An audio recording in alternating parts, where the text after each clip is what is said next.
The Harare City Council says that it has heightened security in the Harare Gardens following increased reports of criminality in the park. Recently, a Harare woman was stabbed to death by an assailant who tried to snatch her cell phone while walking in the park. Several reports of criminality circulated on social media last week, prompting the city fathers to conduct investigations, promising the public that they will be working with the police to patrol the park. The city said they will be driving out street kids and vagrants who have taken over the park and calmed the public, saying some of the reports of murders are not correct. Tell you what, this is a sad story, to be honest. As Tich said in the first hour, this is literally, I think even from here you can pretty much see the park. It gives you an idea how much is in the city centre. And I know a lot of people going home from work across the park, even in the mornings, come across the park. Even during the day you go there, it's busy. And right in broad daylight, this poor lady just walking along gets stabbed to death with a cell phone. And so it's really important that that park is patrolled. So, and you know what disturbs me?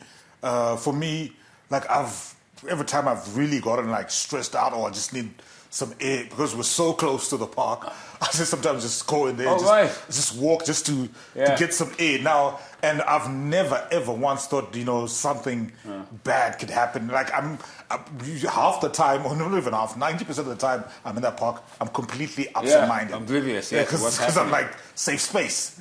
But when things like this happen, it's scary. I was actually also thinking about the issue of, when we're driving to work in the morning or whatever, you see a lot of people running and it's dark. I think I've also got a little bit of a concern over that. People running early in the morning, you could get nabbed or... Well, funnily enough, I park in the parquet just down the road. So what I do normally is park there and then walk. That's like darkness, 5:15. And suddenly, in your mind, you think, should I do that? Yeah. Should I not park in front of the building and then go there after 8? Afterwards. Because I just will park there so I don't have to worry about doing it again. But anyway, guys, please be safe. Please be aware of your surroundings, particularly if you're walking through the park. And as I said in the first hour, if someone... Okay, now Marissa did mention that there's some guys who are just crazy that come up and do these crazy things. But if someone does want your cell phone and you can, hand it over. Just hand it over. There's no need to die over a cell phone. Right, now moving on. The Primary and Secondary Education Ministry says schools that have ignored the directive to stop vacation school will face disciplinary action. Last month, the government rejected requests from schools to allow examination and non-examination classes to attend vacation school during the April holiday. So some schools, however, have gone against that and are conducting the lessons for a fee. A Primary and Secondary Education Ministry spokesperson, Taunga Nandoro, speaks. The Ministry of Primary and Secondary Education emphasizes the importance of compliance with the directive regarding the vacation school during the April holiday.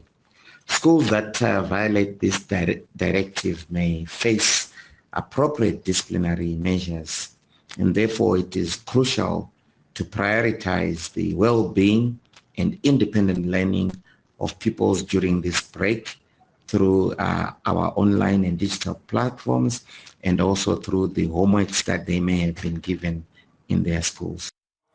Reports we're receiving are that a number of reputable schools are doing this. And of course, there's a debate, I think, that needs to happen.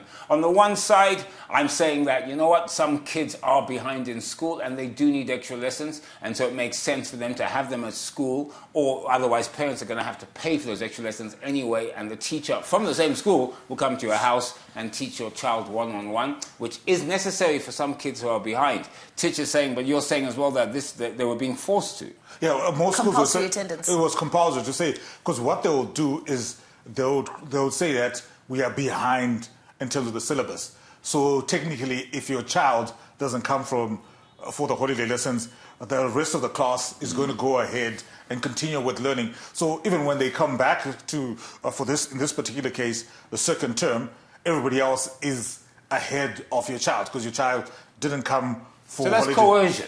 Yeah, it was coercion. I think, like I said before in the first hour, I think that was probably the driving factor. I have no issues with, I think there's ways around this. You can give kids, I know my son's 6, but they got holiday homework. Yeah, mine's got holiday homework, and he's 4. He's 4, and he's got holiday homework. What are we doing? Well, I'm sorry. I mean, I've got holiday homework, sorry. What homework is it? Like reading? No, math. For my son, I think it's Alex most- is doing math for homework, Yeah. and I'm telling you, serious math. I think the boy needs to go into extra higher, you know. But I needs try to to be get. grade 5. Well, he's an ECD. Yeah, he's an ECD now. Saying, can I go into Form 1? They say, no, he's too Come young. on, I'm grade like, one. no, man. Grade 1, not Form 1. Grade 1. Sorry, yeah. Well, hey, that's how intelligent he is. That is a huge leap That's how there. intelligent. But I tell you what, if you want to name and shame the schools, if you know any schools that are doing this, you can let us know via our social media platform. You see them on the screen, of course. X is ZTN Prime, and Facebook Zen Papers TV Network. Konapo, ipapo pa ZTN Prime, DSTV channel 294, the place to be.